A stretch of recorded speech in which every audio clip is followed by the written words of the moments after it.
ఊసులు పెంచుకున్న ఆశలు తుళ్ళి తుళ్ళి ఆడుతున్నవి. కంచెలేని ఊహలే పంచవన్నె గువ్వలై నింగి అంచు తాకుతున్నవి.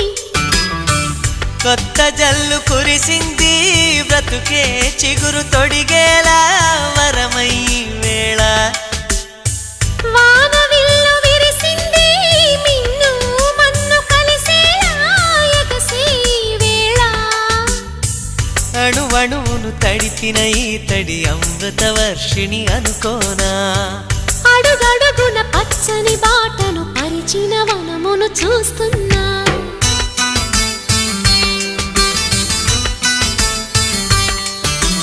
కన్నులలో గిల్లిలో వెన్నెల విరిసింది. చల్లని జాబిలితో స్నేహం కుదిరింది.